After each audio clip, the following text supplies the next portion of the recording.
Assalamualaikum warahmatullahi wabarakatuh. Baik, kali ini saya akan mencoba berbagi tentang bagaimana caranya mengatur sesi setelah Bapak Ibu telah menambahkan komputer proktor seperti ini. Ya.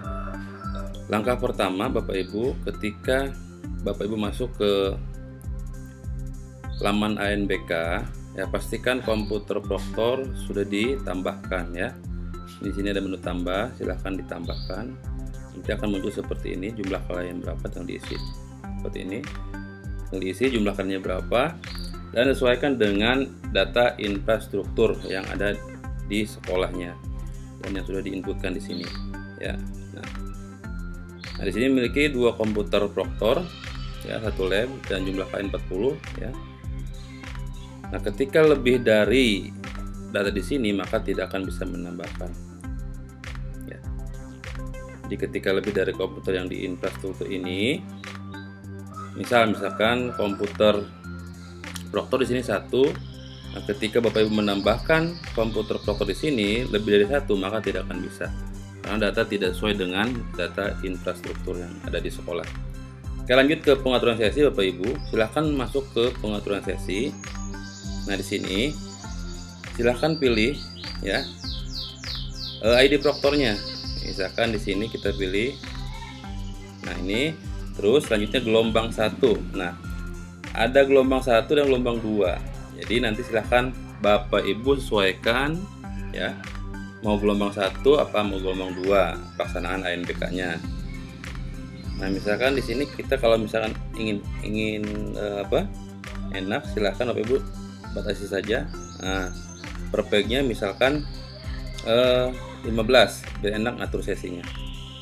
Nah, ini untuk di ruang 1 servernya, ID proktornya yang ini ya, yang pertama misalkan yang kode AZ2U ya. Nanti Bapak Ibu, siswa yang ada di sini ya itu sesuaikan dengan server yang sudah Bapak Ibu setting ya.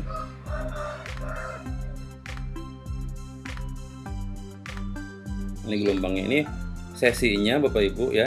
Jadi hari pertama dia C1, hari kedua juga dia sesi 1, biar tidak ribet ya pengaturan sesinya, biar mudah. Selanjutnya simpan saja Bapak Ibu. Nah, sudah tersimpan. Nah, selanjutnya, nah berarti misalkan di sini kita pilih yang untuk server 2 ya, karena misalkan di sini menggunakan 2 server.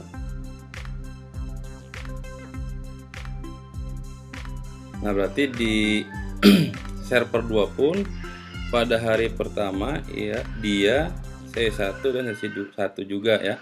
Hari pertama sesi 1, hari kedua juga sesi 1. Oke, simpan. Nah, sekarang kita ke page ketiga. Nah untuk yang page ini kan cadangan ya, page 4 cadangan sisanya, berarti kita tinggal atur yang page 3 nya, karena jumlahnya 45 berarti kita atur saja. Misal ini menggunakan 2 sesi ya, jadi yang komputer 1 server 1 misalkan 8 ya, silahkan nanti atur sesuai dengan kondisi sekolah yang Bapak Ibu ya.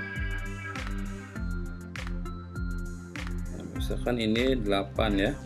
Nah, untuk 8 ke bawahnya itu kita plotkan di server 2, ID proktor kedua. Jadi biar seimbang. Atau misalkan di yang page 3 ini ya, di siswa-siswa ini adalah misalkan hanya di komputer proktor 1 semuanya. Tidak masalah, berarti nanti si ID server yang komputer proktor 2 nya itu nanti tidak digunakan, kita hanya menggunakan yang ID proktor yang pertama. Bebas Bapak Ibu ya, silahkan diatur. Nah setelah itu simpan saja. Oke, setelah itu langkah selanjutnya adalah pengaturan atau lihat kelengkapan data. Nah kalau sudah seperti ini Bapak Ibu, berarti sudah selesai, tinggal nanti menunggu gladi bersih dan ANBK utama. Itu Bapak Ibu ya, sekilas tentang pengaturan sesi, penambahan proktor, pengaturan sesi. Ini jangan lupa juga ya Bapak Ibu, silahkan mumpung masih dibuka mau menggunakan yang moda ataupun yang pelaksanaannya itu semi, statusnya mandiri atau menumpang, silahkan di sini ya. Tapi mungkin untuk sekarang mungkin di mandiri semua ya, tinggal pelaksanaannya online apa semi online. Setelah itu Bapak Ibu ya, silahkan isikan tim teknisnya, lengkapi. Nah, infrastruktur di sini nanti akan mempengaruhi di data komputer. Oke, mungkin itu dari saya. Terima kasih. Assalamualaikum warahmatullahi wabarakatuh.